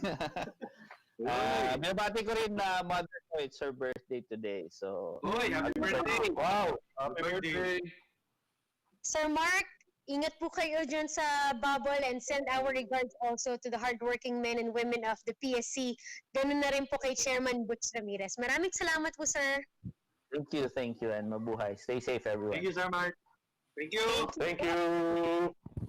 Yan, Mr. or Sir Marc Velasco, ang ating kaibigan mula sa PSC, and good luck sa ating mga atleta na papasok. Yung iba nga nandun na sa bubble, yung iba papasok sa bubble, and we'll continue to give you guys update on those. Pero balikan natin yung mga iba nating sports stories na nabitin kanina. Nabanggit, paspasan lang natin, Jerry, Mr. Mon Fernandez, El Presidente, will be chef de mission for the 2021 SEA Games. Yes, Chris, in-announce nung POC General, tama ba? POC Executive Board meeting pala. Oo, na si PSC Commissioner Mon Fernandez na ang magiging chef de mission ng Philippine team sa 31st Southeast Asian Games dyan sa Vietnam. And inamin din naman ni Commissioner Fernandez na medyo mabigat na tungkulin para sa kanya yan dahil alam natin we're coming off from the overall championship nung ginanap ang SEA Games dito sa ating bansa kung saan nakakuha tayo ng 149 golds, 117 silvers at 121 bronze medals. Anyway, ang ano yan, modest prediction lang or modest goal, makakuha tayo o ma-achieve natin yung top 3 finish dyan sa Vietnam SEA Games. Yun ang pinakako ni Commissioner Mon Fernandez. Riza? Kayang-kaya. Thank you, Jerry. Abak, you also mentioned earlier about the IMAG. Yes, the Asian Indoor and Martial Arts Games, IMAG, scheduled May 21 to 30 this year, of course, in Thailand. And the Asian Beach Games, supposed to take place April 2 to 10 in Sanya in China, have been either postponed or cancelled. Originally, the organizers have wanted to push through with these events, pero it's the member countries that expressed their apprehension in sending their athletes. Sayang, first time pa naman lalawin ng mga non-martial arts games din sa indoor games na yan, sa IMAG, gaya ng badminton, BMX, cheerleading, floorball, indoor rowing, shooting, volleyball, kung saan meron tayong athletes. Si Waylo, pumover na yata ng IMAG yan before. No? And sabi naman ni Billiards Sec-Gen natin, Robert Manangkil, medyo it's a blessing in disguise dahil yung billiards players nila haven't been practicing since the lockdown, except for those na mayroong mga sariling billiards and pool table sa bahay. The rest hindi nakakapag-ensayo. Sarado ang mga bilyaran, sarado ang training center. So sabi niya, it's a blessing in disguise. Baka ayaw talaga tayo palaruin dyan. Okay. Everything happens for a reason. Thank you so much, Abak, for that. Waylon, do we have good news for water polo? Yes, good news mga ka-chasers dahil eto, si Manila Mayor Isko Moreno nagsabi gusto niya water polo capital ang lungsod ng Maynila. Actually, nabanggit natin kanina si Dele Evangelista, former water polo superstar. At ngayon, part na rin ng coaching staff together with Coach Ray Galang. Nung sa pag-uusap nila ni Mayor Isko, nabanggit nga na interesado si Manila Mayor. Ayan, Water polo capital ng Maynila. And nagkaroon na ng meeting si Dale together with the Manila Sports Council kung paano umpisahan to. Actually, sinabi naman ni Mayor Isko na Siyempre, susunod sa IATF, yung mga protocols, kasi yung programa nito, ang gustong mangyari is, yung 6 districts ng Manila, 1 to 6, meron kanya-kanyang programa.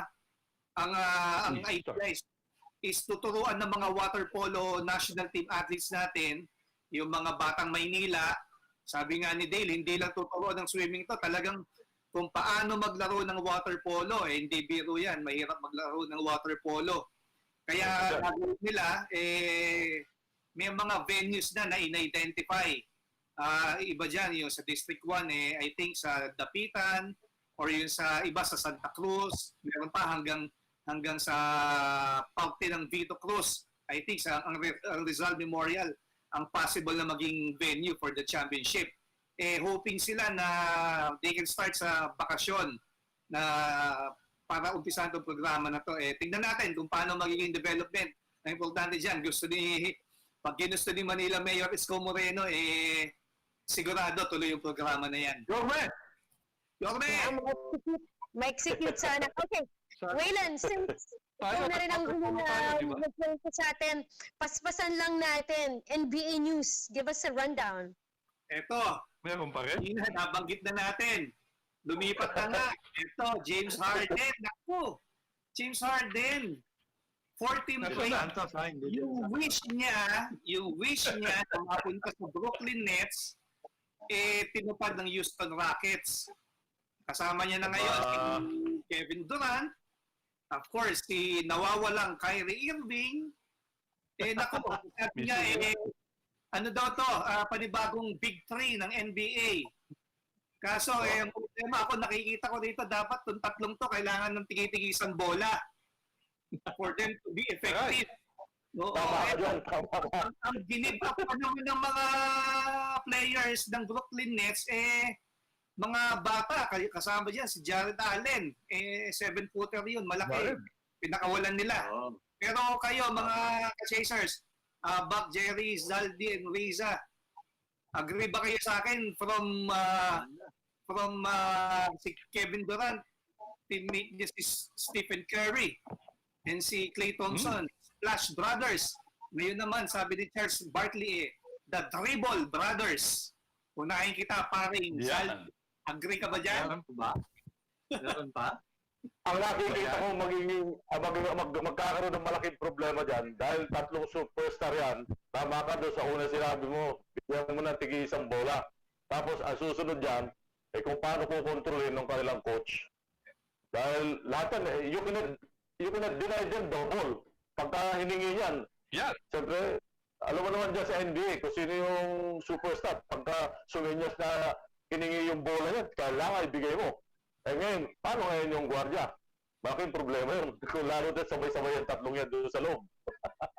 Okay. So, nasa coach yan, nasa coach. Quick reaction, paring Jerry. Pare-parehong mga ball hog yan no? Hindi naman yan katulad ng Big 3 nung time ng Celtics na sila Paul Pierce, Kevin Garnett, and Ray Allen, or nung Miami Heat nila LeBron James, si Chris Bosh, and si Dwayne Wade, na pwedeng maglaro as a team, no? Team concept. Etong tatlong to, yan, tama ka. Kailangan ng bola ng tigi-isa yung mga yan. So, I think it would be a very huge problem as far as Nets coach si Steve Nash. So, yun lang. Salamat, paring Jerry. Ikaw, ito, NBA expert, paring Aba. Sana ma-trade na, no? Si Harden, ano? Ma-trade ulit. Pero, ma-trade na pala. Hindi. It remains to be seen. Ako sa akin, parang ano yan, mga pare, alam naman favorite subject natin to, chemistry. Hindi mo naman malalaman how three different components or substances will interact until you mix them. Sabog! Sa mga community, minsan sumasabog yan sunog-sunog yung buhok ng scientist. Hindi ba? Natin, Sabi naman ni James Harden, he's willing to sacrifice on points and three ball, of course. Pero sabi lang niya yan, dahil 9 years niyang ginawa sa Houston yan. From up and down the court, hawak niya ang bola. Balang araw, in the first few games, pwede niya sigurong mapamigay ang bola. Pero darating ang panahon, hahanapin niya yan. Eh, kung hinahanap din ni Kyrie Irving, baka masira ulo ni Kevin Durant. Ayun lang ako. Actually, si Kyrie hinahanap. Wala. Pero ako nabasa kay Kyrie, willing to sit out the whole conference. You Riza, Si Kyrie. Well, I hope we're wrong. I hope they prove us wrong and we see another successful trio. Kasi ako, ang paborito ko, yung Manu Ginobili, Tony Parker, and Tim Duncan back in the Spurs. So sana patunayan nila na, okay, kaya nilang magsama-sama. Pero, kasi pag inisip mo, napakalaking deal, napakalalaking names, and napakalaking pera din ang involved sa team na yan. Because, they have these superstars. But for the NBA fans, when you have 3 superstars in one team, magandang pa rin yan. Magandang panoorin pa rin. So let's see if maybe maging maganda yung kanilang chemistry. But like what you said, Kyrie Irving, right now, we heard he's been slapped with fines for violating, COVID team protocol. So we'll have to see. But thank you, Waylon, for that quick NBA update. Yeah. Very quick lang din. Paspasan natin. You have writer's block. Okay. Yeah, sino Yes, ba una? Ako pala. Sorry. Ikaw. Ito, unahin natin. Mabilis lang. Ano ba unahin natin sa ating writer's block? Nawala ako. Masyado kayo namin. Ito. Ito nabanggit natin kanina kay Sir Marc yung fencing national team. Aalis sila this first week ng February. Tinayagan na sila ng Philippine Sports Commission to train sa Ormoc, kung saan of course mayor ang kanilang Philippine Fencing Association President, si Richard Gomez, si Paring Goma. Ang plano, according to Coach Amat Canlas, is for them to train for 2 months. So, April, sakto yan dahil ang Olympic qualifier for fencing is second week or third week ng April sa Seoul, South Korea. So, saktong-sakto yan, 2 buwan na training sa Ormoc, and then ako sila sa Asian Championships, which is the qualifying tournament for the Tokyo Olympics. Ito, sunod natin. 2 yan. Fencing pa rin ang aking storya. Of course, yung ating Philippine fencer, Sam Katantan, and dumating na sa Penn State University. Ang kanyang bagong home, di ba? New home. Medyo na, ang kwento sa atin ni Sam Katantan, medyo nakakapag-settle na siya sa kanyang dorm, and kasama niya sa dorm fellow athlete niya, fellow fencer na taga Ukraine. So ang training will start sa January 19, na-reset yan from January 10. Yan na rin ang start ng kanyang school sa Penn State. So we wish Sam good luck, and sana pagdating ng competition, I think sa March yan, pangunahan mo yung Penn State University dahil medyo matagal-tagal na, although sila ang record holder with 13 NCAA titles sa fencing, mukhang the last 6 years hindi sila nananalo. Sana yung pagdating ni Sam Katantan dyan, Pilipino, magbigay karangalan dahil karangalan din ng ating bansa yan. Yun, Riza, back to you. Siyempre. Riza?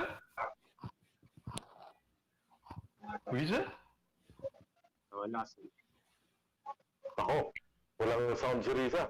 Walang sabi si Riza. Kaya ata, Riz. Before? Okay, Jerry. Yeah! One quick. Naka-off pala. Yes, ako lang, si Marc Baroca on his 10th year with the Pure Foods franchise. Pumirma siya ng bagong 3-year contract, no? So, hopefully, sabi niya, dyan na rin siya makapag-retire dahil alam natin, dyan siya nagsimula since 2011 hanggang ngayon. Nanalo ng 6 championships and including a Grand Slam in 2014. Sa pang pumirma, dating Magnolia player din to, ngayon nasa TNT Tropang Giga na si Samboy De Leon. Pumirma ng 1-year contract sa TNT after a very good effort na pinakita during the bubble conference dyan sa Clark. Riza? All right. Jerry, thank you. Now, before we would end the show, we just want to congratulate our good friends for winning in the 25th Asian Television Awards ang Playground. Congratulations, guys. You know, si Tash Alquiros, Ryan C, together with Janine Choi, Sina Franco Bernardino, and the rest of the production staff of the Playground. Again, they won the Best Sports Program in the 25th Asian Television Award. Well deserved, guys. Congratulations. You all made us very, very proud. Tayo kaya kailan? Soon, soon. And with that being said, we want to thank you for joining us this afternoon. Magkita-kita po tayo ulit next week. Maraming salamat po sa inyong pagsubaybay. Kami po ang Boses ng Pinagkaisang Pilipinas, 1PH. We'll see you guys again next week. This has been the...